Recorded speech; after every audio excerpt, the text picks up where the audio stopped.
चंडीगढ़ में आयोजित मान सरकार की कैबिनेट मीटिंग में पंजाब की नई एक्साइज पॉलिसी पर मोहर लगा दी गई और इसी के साथ कैबिनेट मीटिंग में कम अन्य जरूरी मुद्दों पर भी सरकार की तरफ से बड़े फैसले लिए गए हैं। वहीं नई पॉलिसी के ऐलान से पहले पंजाब बीजेपी के प्रधान ने मनीष सिसोदिया के चंडीगढ़ दौरे को लेकर भी तंज कसा।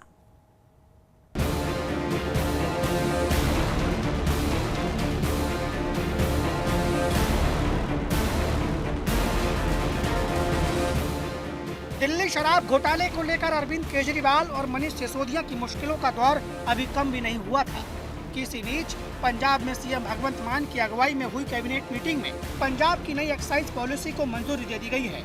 नई पॉलिसी में मान सरकार ने आबकारी नीति से 11,200 करोड़ रुपए का फंड जुटाने का लक्ष्य रखा है। साथ ही राज्य में देशी शराब के कोटे को 3% तक बढ़ाने का फैसला किया गया है। पंजाब के अंदर क्योंकि हरेक पॉलिसी जी पंजाब एक्साइज की साल दर साल बनती है, एक साल बनती है। जो मैं 2022 जो आम आदमी पार्टी की सरकार बनी पंजाब तो डिपार्टमेंट जोड़ा वो मैनू सौंपया गया और 2022 जो पंजाब उस समय कांग्रेस पार्टी ने अपना राज छड्डिया या उस तो पहला मैं गल करा अकाली दल बीजेपी की तो उन्होंने समय के दौरान सारा रेवन्यू जोड़ा पंजाब का सीगा वो सिर्फ और सिर्फ 6100 करोड़ रुपए तक सीमित सीगा। ਉਹਦੇ ਵਿੱਚ नवी एक्साइज पॉलिसी जी लियांदी गई। नवी एक्साइज पॉलिसी आने के बाद जे मैं लास्ट ईयर की गल करा 24-25 की गल करा कि 2024-25 कितना रेवन्यू आया तो वो 10,145 करोड़ रुपए के टारगेट निश्चित किए। हरपाल चीमा ने दावा किया है कि आम आदमी पार्टी के सत्ता में आने के बाद से राज्य में नई आबकारी नीति लागू होने से राजस्व में लगातार बढ़ोतरी हुई है। हरपाल चीमा के मुताबिक कांग्रेस सरकार में आबकारी नीति से कुल राजस्व 6100 करोड़ रुपए था और मान सरकार में यह बढ़कर 10,200 करोड़ तक पहुंच गया है। इस बार हमने टारगेट किया, इस बार टीचा रखा है तो उसमें 11,020 करोड़ रुपए का टीचा रखा है और मेरे को पूरा यकीन है कि हम उसको अचीव करेंगे क्योंकि लास्ट ईयर हमने 10,145 रखा था तो हमने 10,200 करोड़ रुपए उसमें अचीव कर लिया। तो बिल्कुल इसको हम टारगेट को अचीव करेंगे। और दूसरा ये ई टेंडरिंग होगी, ओपन टेंडरिंग होगी और इस टेंडर में कोई भी आके अपना जो ले सकता है। मान सरकार की नई एक्साइज पॉलिसी में भूतपूर्व सैनिकों के लिए थोक शराब लाइसेंस फीस 5 लाख से घटाकर 2.5 लाख रुपए कर दी गई है। ठेकों की नीलामी इस बार ई टेंडरिंग के जरिए होगी। शराब तस्करी रोकने के लिए नए आबकारी थाने बनाए जाएंगे। शराब पर प्रति लीटर काऊ सेस 1 से 1.5 रुपए तक बढ़ाया गया है। देखिए जो बियर एक्सक्लूसिव बियर शॉप थी पहले उसका लाइसेंस 2 लाख का था, अब 25,000 का कर दिया।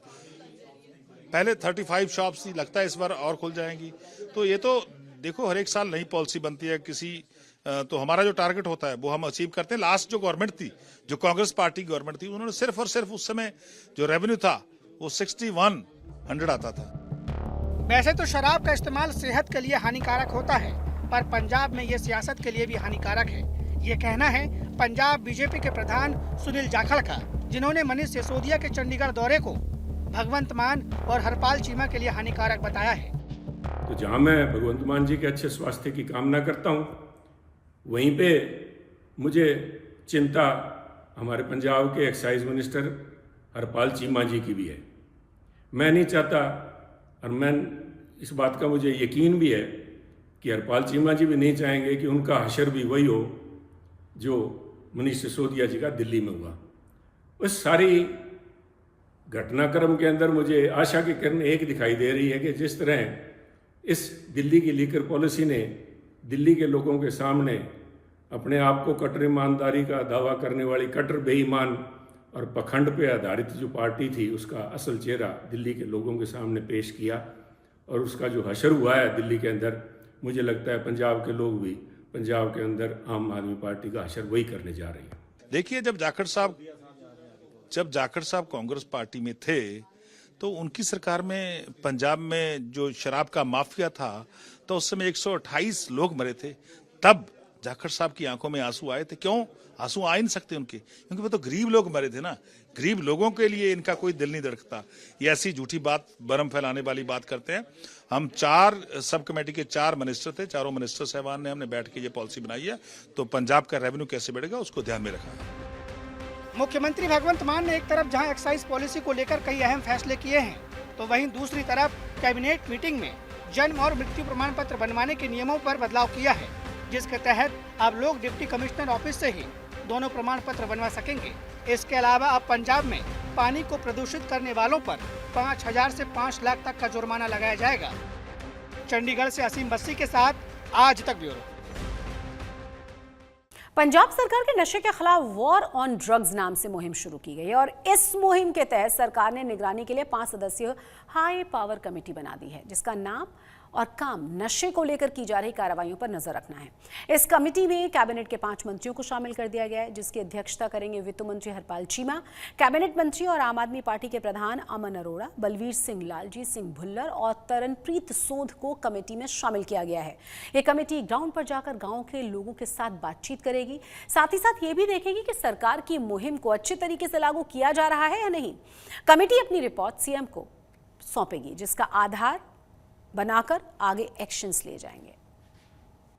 अब बुलडोजर वाले एक्शन के लिए यूपी के सीएम योगी आदित्यनाथ सुर्खियों में हमेशा रहे हैं और अब पंजाब में मान सरकार भी बुलडोजर वाले एक्शन को लेकर सुर्खियों में आ चुकी है।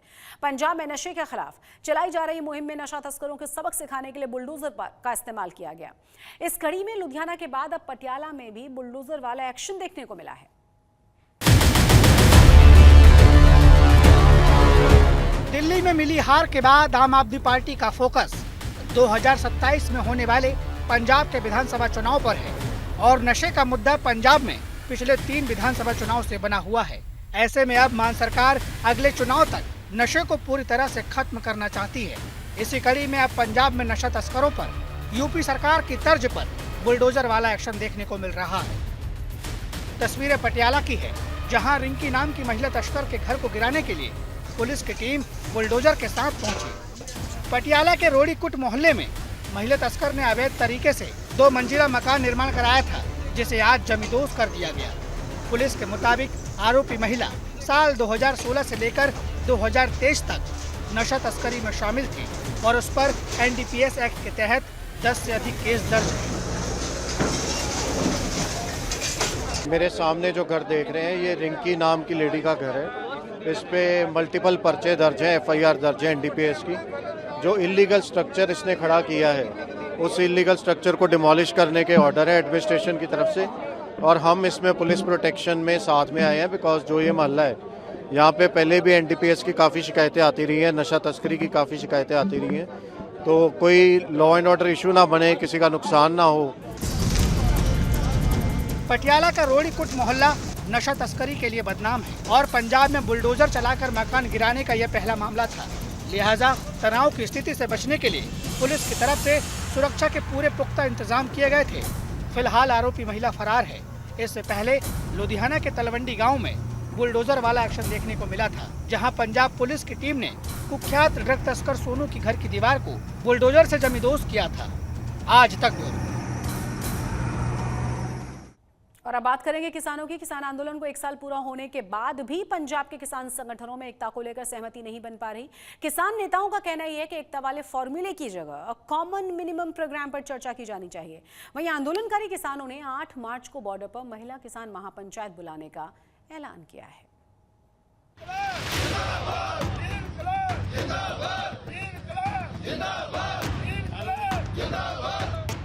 किसान एकता को लेकर चंडीगढ़ में आयोजित किसानों की छठे दौर की बैठक भी बेनतीजा रही।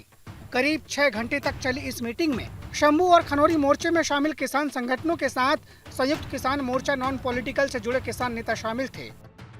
इस मीटिंग को लेकर ये कयास लगाया जा रहा था कि इस बार की मीटिंग किसान आंदोलन को लेकर पंजाब के सभी किसान संगठन एक साथ आ सकते हैं, पर ऐसा नहीं हुआ। मीटिंग में कई मुद्दों को लेकर किसान नेताओं के बीच असहमति थी।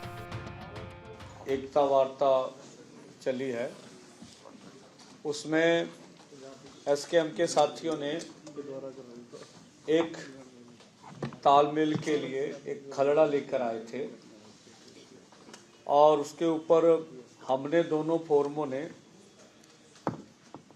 लगभग कह लो कि आधा पौना घंटा उसके ऊपर विचार किया। उचित समय तो नहीं था, काफ़ी लंबा था, फिर भी हमने फर्स्ट नज़र में जो हमें नज़र आया उसमें भी हमारा क्या दोनों फोरमों का मत है उसके ऊपर एक मत बनाया और फिर हमने अपने एसकेएम के साथियों के सामने सब पर नोट करवा दिया और ज़्यादातर मतों के ऊपर हमारी सहमति नहीं थी। एसकेएम नॉन पॉलिटिकल के मुताबिक मीटिंग में शामिल तीनों मोर्चे के बीच किसान एकता संभव नहीं है।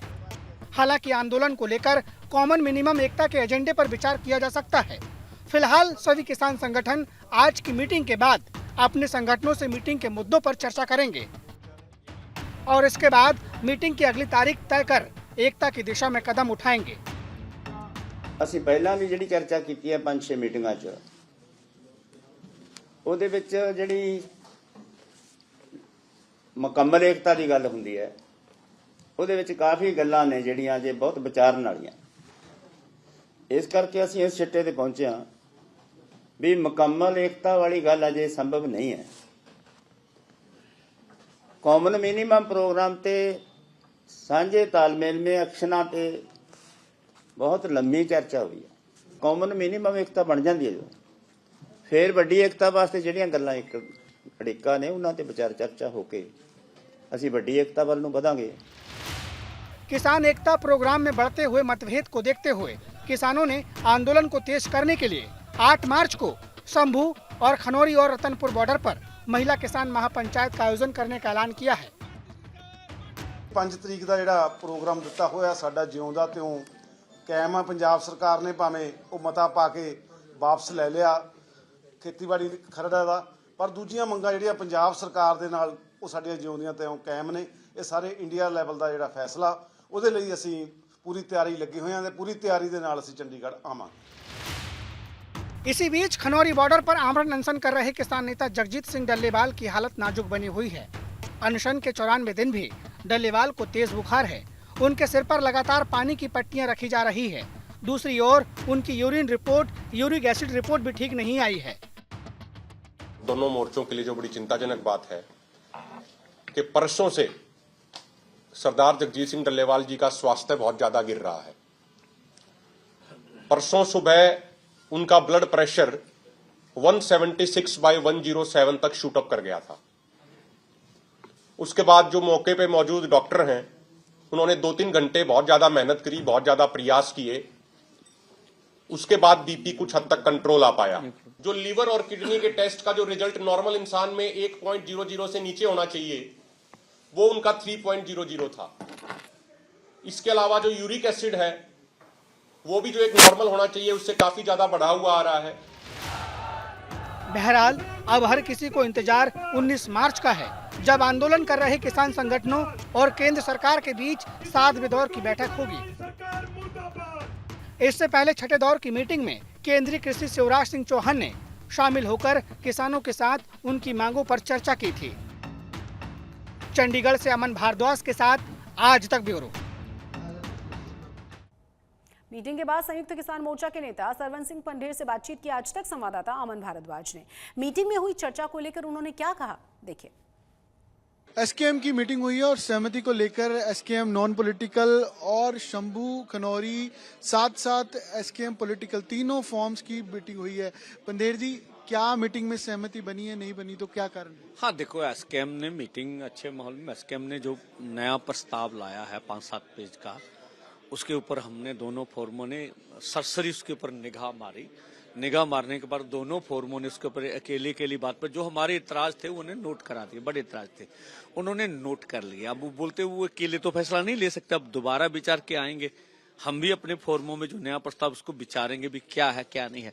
तो अभी कुछ भी इस तरह की अभी एकता के प्रयास तो जारी है, अभी एकता नहीं हुई ये तो सच है। हाँ, लेकिन हम सबकी कोशिश है एकता हुआ। 5 मार्च को एसकेएम पॉलिटिकल ने ऐलान किया कि चंडीगढ़ कूच करेंगे अलग मांगों को लेकर, तो उसमें क्या आपका फ्रंट शामिल होगा और 8 मार्च की आपकी? हाँ देखिए हम उसके ऊपर विचार लेंगे। एसकेएम को अपना कार्यक्रम करने का हक है और 8 मार्च को महिला अंतर्राष्ट्रीय दिवस है, उसके ऊपर पूरे देशवासियों को अधिक से अधिक महिला वहां पहुंचे, हम सरकार के दबाव डाल सके, ऐसा हमारा आह्वान है। 5 मार्च को शामिल होंगे? हाँ देखिए, इसके बारे में दोनों फोरम निर्णय लेंगे। 19 मार्च को अगली मीटिंग है। जो पिछली मीटिंग हुई है उसके बारे में चर्चा की गई, क्या केंद्र से बातचीत हुई? ना ऐसी रिपोर्टिंग तो नहीं हुई। उसने कुछ बातें ये थी कि जो बातें बाहर निकल के आई मीडिया के ऊपर, तो हमने ऐसा ही कहा कि कोई अगर व्यक्ति किसी के साथ बात करता है उसको आधार बना के दो फोरम का निर्णय नहीं कह सकते ना, ऐसी कुछ बात हुई। अगर जो मोगा एकता आपने डाला है वो बात कही है तो उसका सम्मान करिए, कुछ बात है हमसे सीधी बात करिए, मीडिया में ना जाया जाए। लगता है आपको बन जाएगी? सरविंद सिंह बंदेल बातचीत कर रहे थे। एसकेएम की मीटिंग हुई है जिसमें सहमति की कोशिश जारी है। कैमरा पर्सन गुंजित साथ अमन भारद्वाज, चंडीगढ़ आज तक। तेलंगाना के नागर कुर्नूल में श्रीशैलम टनल हादसे में फंसे हुए मजदूरों का रेस्क्यू ऑपरेशन 5वें दिन भी जारी है। 22 फरवरी को हुए इस हादसे में टनल के अंदर 8 मजदूर फंसे हुए हैं। इन्हीं में से एक मजदूर तरनतारन जिले के चीमाकला गांव का रहने वाला है, जिसका नाम है गुरप्रीत सिंह। गुरप्रीत के परिवार वाले गुरप्रीत की सलामती के लिए दुआएं मांग रहे हैं, क्योंकि रेस्क्यू ऑपरेशन के 5 दिन बीत जाने के बावजूद अभी तक गुरप्रीत के बारे में घर वालों को कोई अच्छी खबर नहीं मिली। पत्नी और बच्चों का रो रो कर बुरा हाल है। गुरप्रीत ही अपने परिवार में इकलौता इंसान है जिसकी कमाई से पूरा परिवार चलता है। घर में माँ बुजुर्ग हैं। पत्नी के अलावा गुरप्रीत की 2 बेटियां हैं जो अपने पिता के सही सलामत लौटने का इंतजार कर रही हैं। वो अपना जनवरी के लास्ट में ही गए थे और अपना ये अब कल 8:30 बजे की बात है। 8 बजे उसकी शिफ्ट थी और अपनी ड्यूटी पर गया है तो 8:30 बजे ये बात हो गई। वहाँ उनके साथ एक लड़का जम्मू कश्मीर का है, उसका बता रहा था कि ऐसे मतलब उसका जो भतीजा या भांजा है साथ में वो भी अंदर में है।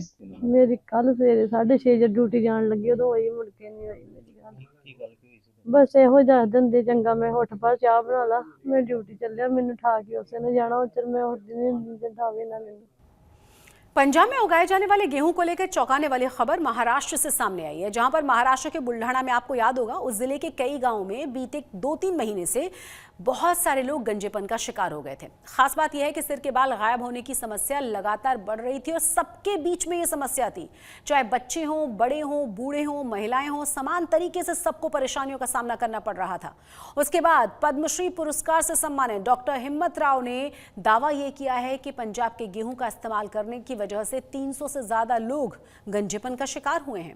डॉक्टर हिम्मत राव की माने तो इस इलाके के लोग जो गेहूं खा रहे हैं उसमें सेलेनियम बहुत ज्यादा पाया गया। साथ ही गेहूं में जिंक की मात्रा भी बहुत कम थी।